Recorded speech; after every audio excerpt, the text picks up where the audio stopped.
no regrets person, so I'm going to bring up no regrets. Can you talk about things that you have absolutely no regrets about, and things that probably when you were younger you thought were horrible mistakes, and now you look back and you realize, you know what, that wasn't a mistake, and it was a really good learning position for me? Staying divorced. Can you talk Not getting about married. that? I thought that well, was... staying. I think I always thought when I was younger that I had to have a man, that I had to have a companion or a husband. So if a relationship came to an end, I was very busy looking for the other person, for a companion, just thinking, I don't know what I was thinking. That I couldn't be complete, or that I would just go gray and fat and all my life will come to an end, that, a woman shapes up because it's in response to a man that is there. The fear of going to the movies by myself, traveling by myself. I just didn't think it never occurred to me that it was a possibility. And then I went to therapy once, and since I always had a boyfriend or a companion one after the other, I hardly stay a week without it, without one. My therapist said, try to be alone for 6 months, just as a medicine. She gave me that, and I loved it, to my surprise. Life became very quiet. I could concentrate. I could take care of the children. There were no conflict.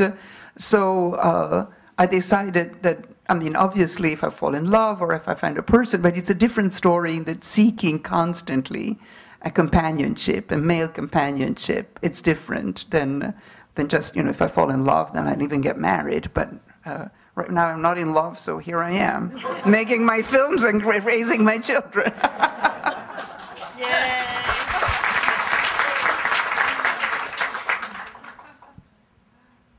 Well, the question I'm most often asked, as you can imagine, in the regrets department is, don't I regret not having children, right? And though in my generation we thought we had to have children, so I kept assuming that I would. I thought you were crazy if you didn't, so I kept saying, I'm definitely doing that, just not right now, And it was really only the advent of feminism and, that made me realize that everybody didn't have to live the same way.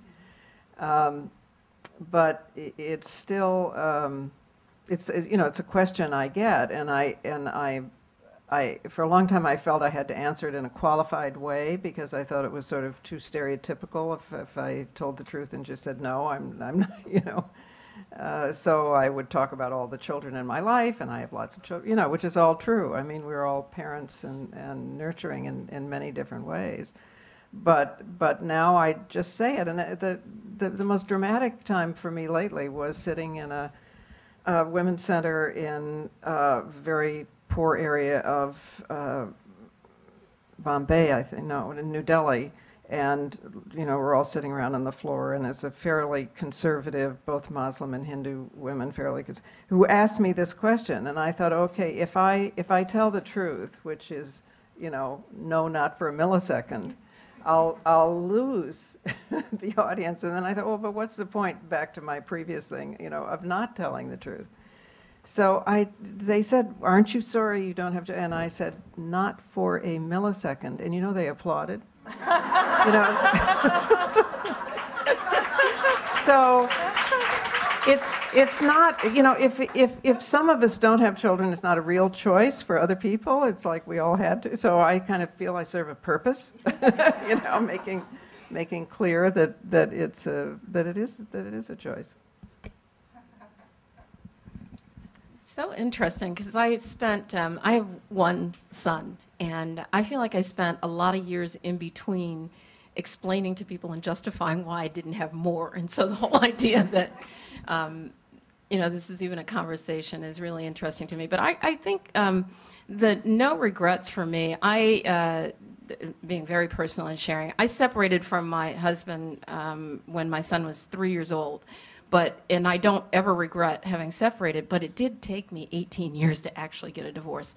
And but I think that I would have done things completely differently, and I don't think that there's any chance at all that I would be in the United States Congress right now if I'd stayed in that marriage. I mean, it just never would have happened, because, and not to say anything about him, but as a wife, it was always mostly about him, and I think that would have continued. And so I really don't regret at all, being away from that and just completely recreating my life. And I feel like the biggest lesson that I learned about how to reinvent really was from my mother. My dad died when she was 50 years old. She had never really worked outside of the home. She had to completely reinvent her life, and she did in the most magnificent way. And I never actually even had as much appreciation for her then as I have for her now, because I look at what she did and I thought she's the one who really taught me that I could reinvent myself, but I didn't know it at the time. Well, is your ex-husband around so we can say thank Oh, you to him? he's around. He's terrific. He's good for his son and stuff. But yeah, you could say. No, but thank you. we can go and say thank you, don't you think? Because there's always the woman behind the man. Yeah, well, he's the man behind the woman in a way. Well, I have no regrets, but I regret that. I think I didn't take enough risks. I am very anxious to take a lot more risks before I go, but I think I was too careful and fearful and polite. And there are things that I didn't go for and things that I didn't put myself in danger, psychological or social or personal danger for. And so I'd like to have some more regrets.